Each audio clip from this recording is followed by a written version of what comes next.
E salve o tricolor paulista! Rick aqui para fazer um vídeo, falar desse balanço, trazer um conteúdo um pouquinho diferente, mas dar um balanço do que eu achei, da minha honesta opinião sobre a temporada do São Paulo de 2025. Fazer algumas projeções também, que são inevitáveis, fazer projeções para a temporada do ano que vem, para a temporada de 2026. Mas acho que o grande intuito aqui é a gente falar com bastante realismo do que está acontecendo no São Paulo, do que pode acontecer no São Paulo para o ano que vem, e tentar fazer um balanço muito realista, né. Óbvio que a paixão ela move, até por isso eu esperei um pouquinho a mais. Tô lançando esse vídeo aqui na terça-feira, esperei um pouquinho a mais pra falar sobre esse tema, porque eu acho que é um tema que você tem que falar de cabeça bem fria. Mas vamos fazer um balanço, vamos conversar um pouco sobre a temporada de 2025 do São Paulo, tá. Se você quer um spoiler, já adianto aqui, tá. Eu vou ir um pouquinho, mas aí é bem pouquinho, na contramão da maior parte dos torcedores, que acha que a temporada esportiva foi pífia e péssima do São Paulo. E por que que eu acho que não foi pífia nem péssima? Primeiro de tudo, em virtude de tudo que aconteceu, o planejamento do São Paulo foi para não cair, tá? Então, eu acho que a gente terminar numa oitava colocação com chance de ir para Libertadores é algo que é muito acima do que a diretoria e o departamento médico fizeram nessa temporada. Por isso que eu não acho que a temporada foi de todo ruim, né. Mas vamos destrinchar, né, falar um pouco mais a fundo da temporada de 2025. E não esquece, né, se você gosta do conteúdo, já dá aquela moral, dá aquele joinha. Você gosta de mim, já dá uma força, recomenda para um amigo, se inscreve no canal, porque ajuda muito o YouTube entender que o conteúdo é relevante e divulgar para mais gente. Então dá uma força aí para nós. Demorou? Mas falando da temporada de 2025, o São Paulo, na temporada de 2025, fez um paulista ok, né, acho que um paulista honesto, passou em primeiro, ganhou ali as quartas de final em casa, acho que foi tranquilo. O paulista do ano que vem tende a ser mais difícil por conta desse método que eles fizeram estilo a Champions League. Eu acho que vai ser um pouco mais difícil. Pode ser que algum grande fique fora até das fases de mata-mata, tá? Vamos ver o que vai acontecer aí. Mas a verdade é que o São Paulo chegou na semi do Paulista para jogar contra um Palmeiras que tinha uma melhor campanha e por isso jogou em casa. E a verdade é que a gente foi eliminado do Paulista por conta de um roubo, né? Um roubo muito claro. O São Paulo acho que até jogou melhor uma parte do tempo no jogo contra o Palmeiras, mas um pênalti ali em cima do Vitor Roque que foi patético, né? O pênalti não existiu, o juiz deu e o VAR não chamou, o Palmeiras ganha de 1-0 e a gente foi eliminado.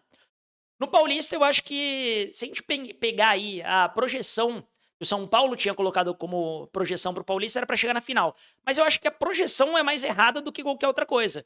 Eu acho que o São Paulo, a projeção é chegar na semi do Paulista e talvez chegue na final, mas coloque com certeza, com garantia, que na semi a gente vai chegar, porque é uma projeção financeira. E aí já começa uma das minhas críticas, né? As projeções financeiras do São Paulo são patéticas, são horrendas, são burras, são ruins. O São Paulo precisava se projetar melhor financeiramente. Não é possível que, de fato, o São Paulo acredite. Porque uma projeção financeira sempre faz uma projeção pessimista para que o time não dê prejuízo de maneira nenhuma, para que não dê déficit ao final do ano, já que você está num ano que você quer começar a fazer superávit e tirar essa parte, uma potencial parte das dívidas que estão no São Paulo. Se você quer fazer um superávit, você faz uma estratégia financeira para no mínimo sair com 0-0 e essa estratégia financeira tem que ser pessimista. Porque aí você fazendo uma estratégia financeira pessimista, o mínimo que você vai sair de fato é no 0-0. E se der melhor em alguns pontos, se São Paulo não chegasse, por exemplo, na semi e chegasse na final do Paulista, aí sim você já tem partes de lucro que vão dar ali um superávit no final do ano. Então eu acho que a projeção financeira do São Paulo é horrorosa, tá? Isso é um ponto já para ser dito. A gente chegou na semi do Paulista, onde a gente foi assaltado. Se a gente falasse no começo do ano, né? E aí, São Paulino, o que você espera para 2025? Onde você espera chegar na Libertadores? Onde você espera chegar na Copa do Brasil? Acho que a maioria dos São Paulinos ia falar ali, pô, Libertadores dá para ser campeão? Dá, a gente tá torcendo para isso, obviamente. Mas chegar numa semi da Copa do Brasil, da Libertadores, numas quartas da Copa do Brasil, acho que seria um resultado espetacular. Porém, aqui a gente já precisa começar a falar da parte esportiva, que foi extremamente prejudicada com tanta lesão. Algumas lesões nem tanta culpa de um departamento médico, né, ou de um fisioterapeuta em si, mas outras que assim não dá pra entender. Alguma coisa tá de errado com três atacantes seu terem a mesma lesão, um ligamento cruzado. Alguma coisa tem que estar de errado. Não é possível que tá tudo certo e é só azar. Não é possível que a gente teve 71 lesões na temporada inteira e essas 71 lesões que a gente teve na temporada inteira sejam azar. Então, assim, Pra mim é inacreditável que não tenha nenhum problema no departamento médico. E o departamento médico prejudicou muito o setor esportivo da equipe. O São Paulo não conseguiu se manter competitivo em vários momentos, porque o São Paulo chega simplesmente no jogo mais importante do ano com a LDU, com o Rigoni jogando de lateral de ala direita, sabe? Não faz sentido. Com o Ferreirinha e Luciano no ataque. Sendo que a gente tinha, em tese, Lucas e Caleri para jogar. Rian Francisco, no começo do ano, né, que foi campeão da Copinha, sendo o craque da Copinha, jogando muita bola, era uma esperança para caso o Caleri não pudesse jogar algum jogo, poder substituir o Caleri ou até mesmo fazer uma dupla de ataque. A gente tinha o Oscar, que também não jogou um jogo importantíssimo. Marcos Antônio entrou meia bomba ali, estava lesionado, entrou no sacrifício. Então, jogadores que estavam sendo muito importantes na temporada do São Paulo, no jogo mais importante estava fora. Então, assim, se a gente pensar friamente, né, os jogadores que jogaram aquele jogo contra a LDU, principalmente o jogo de volta ainda, né, o jogo de ida, beleza, ainda acho que o São Paulo jogou bem, conseguiu se impor, apesar de ter perdido de 2-0 e o Luciano ter perdido muitos gols, eu acho que o São Paulo se impôs e conseguiu jogar, mas o jogo de volta foi um jogo péssimo. Então, falando da parte esportiva, não tem como falar da parte esportiva sem falar das 71 lesões. O São Paulo teve lesões em 31 atletas diferentes. 5 desses até já saíram do clube, então dos atletas que estão aí hoje no São Paulo, terminaram a temporada como jogadores do São Paulo, 26 atletas lesionados durante a temporada. Cara, não tem um clube que se sustente com 26 atletas lesionados ao longo da temporada, com 71 lesões. Não é comparável com nenhum dos times que ficaram pra frente ali do São Paulo na tabela do Brasileiro, por exemplo. Então, por que eu digo isso, né?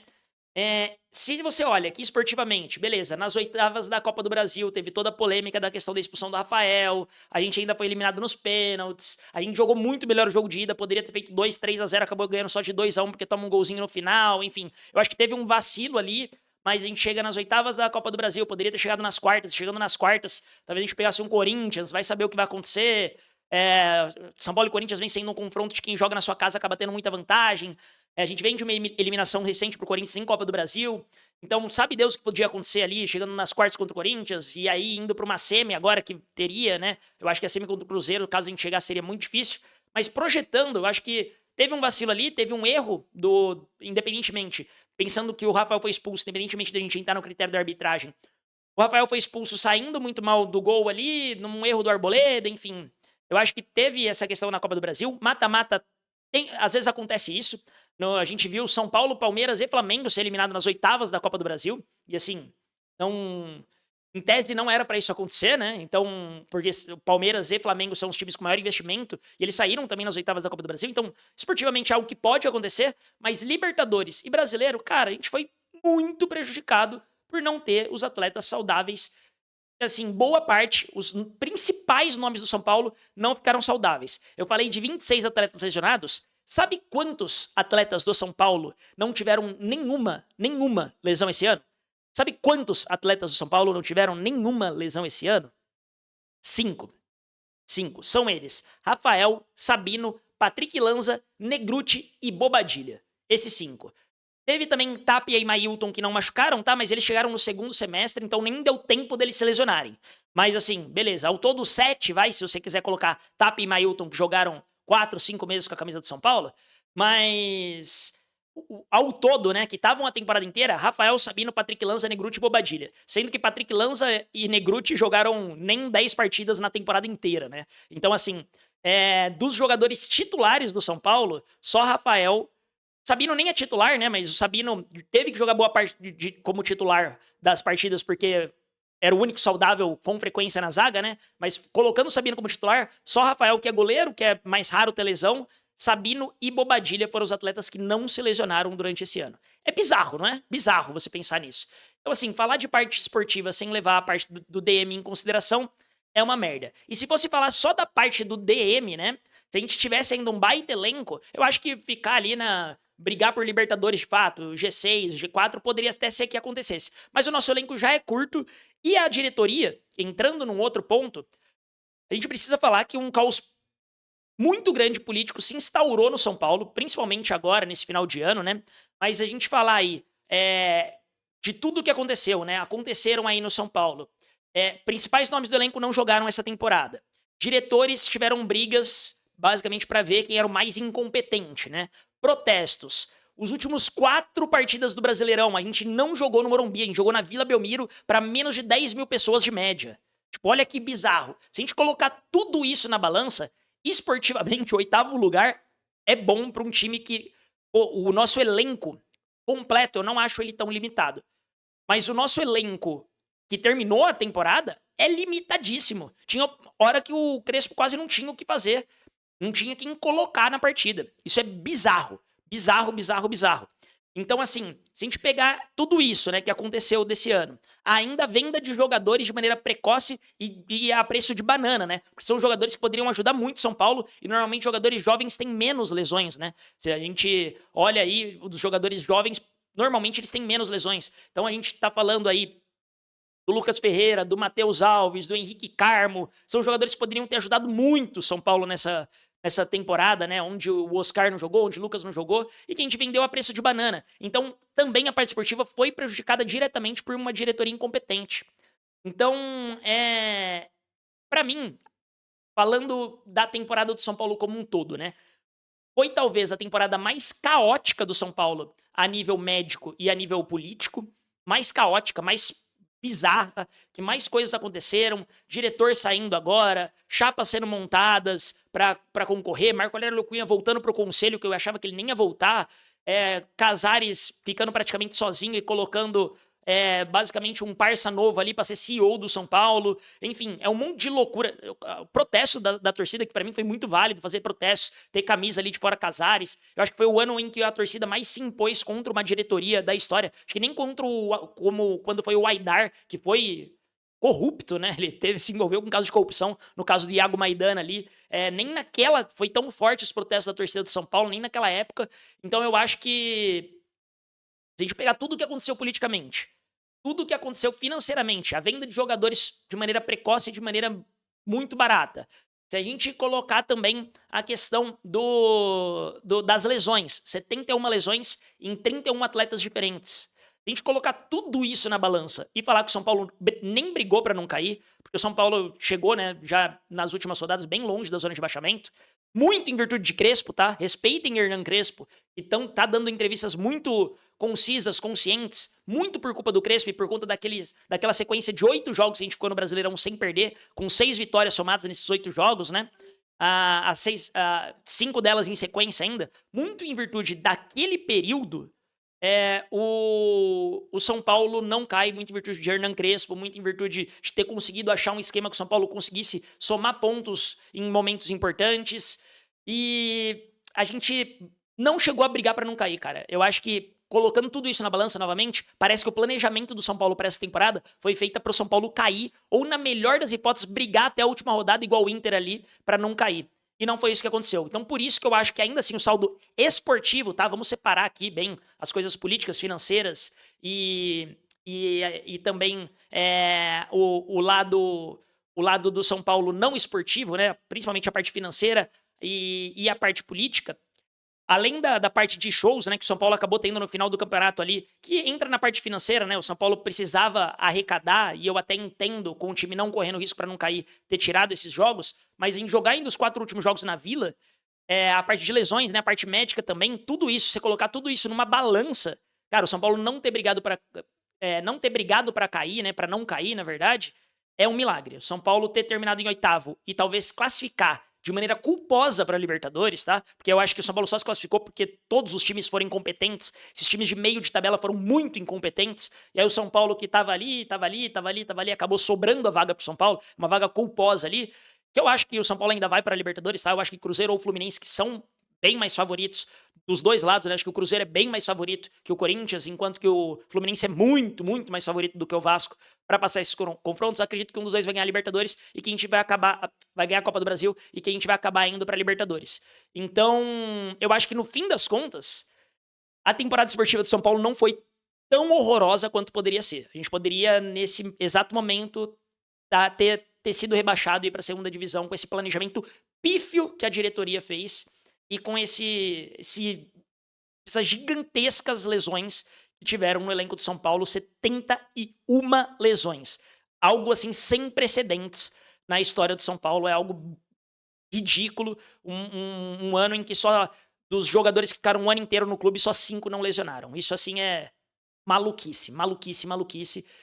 Então, difícil falar isso, mas é uma sensação de alívio aqui, tá, torcedor? É uma sensação de alívio que eu tô tendo agora que eu refleti sobre tudo isso e eu olho pra essa 8ª colocação, vejo que a gente ainda pode beliscar uma Libertadores, é porque essa camisa aqui, ó, ela é pesada pra caralho e felizmente a torcida teve do lado, o Hernan Crespo conseguiu achar ali um esquema tático que fez com que a gente não brigasse pra cair.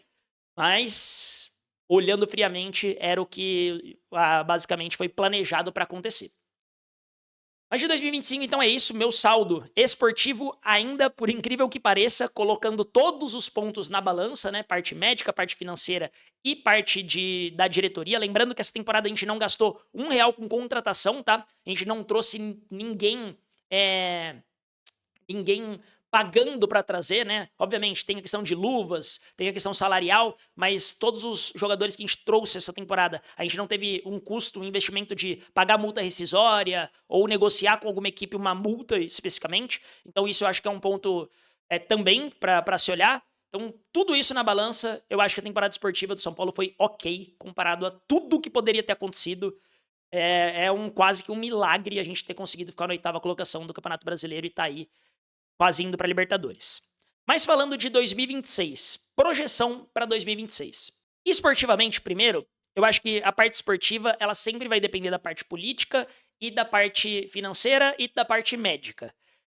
Eu não vou excluir aqui a parte política e a parte financeira, porque isso pode impactar o clube. O clube pode vender de novo, simplesmente pode vender mais atletas a preço de banana, pode vender Luca, pode vender, de repente, Luciano, aí vende não sei quem, a gente fica sem time para jogar. Então eu não vou descartar a parte política e a parte financeira, porque isso pode afetar diretamente dentro de campo. A única que eu vou excluir é a parte médica, porque em tese está fazendo uma reformulação que eu espero que realmente funcione. Acho que teve alguns funcionários que é um absurdo terem demitido, né? Como roupeiro, segurança. O que os caras têm a ver, né? Bizarro. Mas a parte médica, eu não sei falar, não tô lá no dia a dia. Mas a parte médica precisava de alguma reformulação. Inclusive, a gente precisa melhorar a questão de equipamentos também, que ao que todos os jogadores que passam pelo São Paulo falam é que o São Paulo parou no tempo. Então precisa trazer coisas mais tecnológicas ali pro CT. Eu vou ignorar a parte médica, porque se eu não ignorar a parte médica, a temporada do ano que vem vai ser tenebrosa, tá? Tenebrosa. Então eu vou presumir que o São Paulo vai conseguir ficar mais saudável ano que vem. O São Paulo vai conseguir contar com suas estrelas e boa parte do elenco saudável boa parte do ano, que é o que acontece na maior parte dos clubes. Então eu vou presumir que isso aconteça. Presumindo que isso aconteça, eu acho que a gente vai ter um ano bem parecido com o que a gente teve esse ano, sendo muito honesto. O Crespo é um bom técnico, já mostrou isso, mostrou também que ele dá um padrão, dá uma cara ali pro time. Ele, ao que vazou aí, aparentemente, né? Ele montou uma lista de reforços pro São Paulo, ele pediu 3 reforços. Se não for dentro da lista que ele quer, aparentemente a diretoria vai consultar ele para ver se de fato traz ou não o jogador. Então o Crespo vai participar dessa vez da contratação de jogadores, eu acho que isso pode ser positivo, e o Crespo é um bom técnico com mais peças na mão, principalmente aí, se a gente falar só de 3 nomes que com certeza vão estar já em janeiro, que é Caleri, Lucas e Enzo. Eu acho que esses 3 já melhoram o time tecnicamente, assim, num nível muito alto. Hoje o ataque, para mim, tecnicamente talvez seja o maior problema, e a gente traz Caleri, que sabe fazer gol, Lucas, que para mim, estando 100%, é um craque, é um jogador muito acima da média. Então, se esses caras estiverem 100%, se o São Paulo conseguir colocar ali mais jogadores, tiver um Rian Francisco para entrar no banco, tiver ali o próprio Ferreirinha, o Luciano, que talvez seja banco, de uma dupla Caleri e Lucas, eu acho que com isso o Crespo consegue fazer algo parecido, né? Chegar no mínimo numa semi no Paulista, chegar no mínimo também numas oitavas, quartas de Copa do Brasil, chegar numas quartas de Libertadores, caso a gente vá para a Sula, eu espero aí um degrauzinho a mais, né? Eu espero uma semifinal ali no mínimo. Então, olhando para tudo isso, eu acho que, de novo, tô considerando aqui que o time vai ficar saudável, tá? Se o time tiver 60 lesões no ano que vem, fudeu, tá? A gente vai brigar para não cair, essa vai ser a nossa realidade. Eu espero de verdade que o time fique saudável. Com um time saudável, eu acredito que a gente vai brigar aí por um G7, G8 de brasileiro, vai ser a mesma coisa desse ano. a gente consegue fazer uma temporada sólida e que precisa começar a sólida que eu digo é brigar para não cair, tá? Não brigar para não cair. É você conseguir fazer ali receita, porque chegar numas quartas de Libertadores te dá muita receita, numas quartas de Copa do Brasil te dá muita receita. Eu tô pensando em receita, tá, rapaziada? Ser campeão aqui é na base do milagre. É claro que a camisa pesa, o time do São Paulo é um time que, assim, se a gente for falar do Palmeiras na época de Abel Ferreira, daqui pra frente, o time que mais ganhou do Palmeiras de Abel Ferreira é o São Paulo. O time fora do Rio que mais ganhou do Flamengo nessa mesma época é o São Paulo. Então o São Paulo, obviamente, pode chegar no campeonato e ganhar. O São Paulo tem camisa pra isso, o São Paulo tem técnico pra isso. Os jogadores, num dia com vontade, num dia inspirados, podem fazer uma boa partida e ganhar o jogo, assim como foi a Copa do Brasil de 2023 quase inteira, né? A gente não tinha elencos melhores do que Palmeiras, não tinha um elenco melhor do que o Flamengo na final e ainda assim a gente se sagrou campeão. O Corinthians era, acho que, mesmo patamar ali de elenco. Ainda assim a gente se sagrou campeão. Dá pra ser campeão? Dá, mas eu tô falando de favoritismo a gente não é, tá? Então, acho que dá pra ser essa temporada que arrecada e aí a gente precisa começar a se estruturar financeiramente. Só que aí entra o ponto que, se esportivamente eu acredito que a gente tem tudo pra fazer um ano ok, novamente, né? Se a gente não tiver problemas com a parte médica, tô estruturando aqui que a parte médica o time do São Paulo vai ficar saudável. Politicamente, financeiramente, eu não tenho muita esperança. Honestamente, pra mim é muito difícil. Tá claro pra mim que o São Paulo tá sendo gerenciado por amadores. Eu acho que toda a torcida sabe disso. Eu acho que isso não é novidade pra muita gente. A gente é gerenciado por amadores. A gente tem um monte de conselheiro lá, vitalício, que, assim, não vai mudar isso se não mudar estatuto. Eu honestamente, sou descrente que o estatuto vai mudar pro ano que vem e vai acabar com o conselho vitalício, que vai acabar com essas. Pra mim tinha que ter votação direta, né, através de sócios torcedores e não só sócios do clube. Pra mim, tudo isso acho que tinha que mudar e eu não vejo um horizonte onde mude pro ano que vem, onde mude no curto prazo. Infelizmente, tá? Gostaria muito que isso mudasse, mas eu acho que não vai mudar. Não mudando, tem um monte de conselheiro lá. Pô, o São Paulo tem mais de 200 conselheiros, um monte de conselheiro, nem é São Paulino é. Então, assim, não querem o bem do clube, essa é a verdade. E espero que alguma coisa mude, tá? É na base do milagre, é na base da oração. Mas se não mudar, cara, na minha cabeça não entra um time que fatura constantemente mais de 800 milhões no ano não conseguir controlar suas contas pra sair com um superávit no final do ano, sabe? Sair com lucro, né? Falando de maneira leiga. Pô, se você arrecada mais de 800 milhões numa temporada, não é possível que você não consegue gastar um teto de 600 pra sair com 200 milhões de lucro numa temporada. Pra começar a reduzir essa dívida que tá aí na casa de quase batendo um bilhão, né? Para que em 5 anos a gente chegue no nosso centenário praticamente sem dívida, sabe? Não é possível, não é possível que a gente não consiga ter um controle melhor financeiro. Eu acho que é bizarro. Espero muito que o FIDIC resolva isso de alguma forma, mas na minha concepção não é isso que vem mostrando. A gente tem contratações mal feitas. Ah, o Rigoni veio só por 3 meses. Cara, mas foi 3 meses que a gente deu quase 2 milhas na mão do Rigoni, sabe? Qual que é a lógica disso? Pro cara, pô, ter um gol na temporada e ter ali pouquíssimos jogos. Algumas contratações que a gente faz, algumas vendas que a gente faz que não faz sentido, que é a venda a preço de banana. Então, todos esses pontos, na minha concepção, são pontos de atenção, são pontos que, honestamente, eu não vejo potencial de mudança. É um ano de eleição. Eu acho que o fator político e financeiro vai afetar o esportivo, e aí é que me preocupa.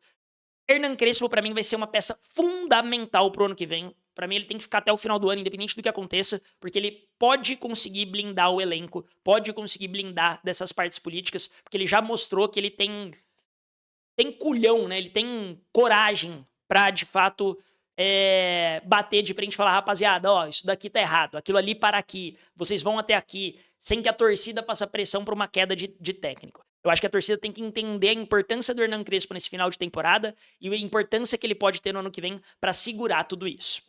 Então, honestamente, se na parte esportiva eu até vejo que a gente possa fazer ali, a depender da parte médica, uma temporada ok, na parte política e na parte financeira me dá muito medo. Eu não vejo uma luz no fim do túnel, eu não vejo algo instantâneo para se salvar. Eu acho que o que tem que acontecer é a torcida seguir pressionando, a gente conseguir mudar estatuto, pressionar os caras para mudarem estatuto, para acabar com o conselho vitalício, para acabar novamente, né, com votação só por sócios do clube. Acho que a votação tem que ser direta por sócios torcedores, por pessoas que amam o clube. E eu acho que isso pode começar a vir uma potencial mudança, ou de repente se a oposição de fato ganhar dentro do São Paulo, mas ainda assim eu não acredito que esse vai ser o melhor caminho. Eu acho que a própria torcida precisa conduzir esse clube para tempos melhores, e a única esperança do São Paulo segue sendo a torcida. Porque no fim das contas, o único que sofre de verdade é o próprio torcedor, é o torcedor são paulino, quando acontece esse tipo de coisa dentro do clube. Mas é isso. Projetei um pouquinho do ano que vem, falei um pouquinho da minha opinião nessa temporada. Novamente, acho que esportivamente a gente se salvou de algo muito pior que poderia acontecer. Espero que o ano que vem seja, no mínimo, igual a esse ano. Que, de alguma forma, a parte política e a parte financeira, com a pressão que a torcida tá colocando, mude. Porque se não mudar, a gente tá ferrado, bastante ferrado, tá? Espero de verdade que mude como torcedor, porque, de novo, quem sofre é só o torcedor. E é isso. Se gostou do conteúdo, não esquece de se inscrever aí no canal novamente, de dar aquele joinha, de dar aquele apoio. Tamo junto demais. Aquele abraço e fui! Vamos, São Paulo!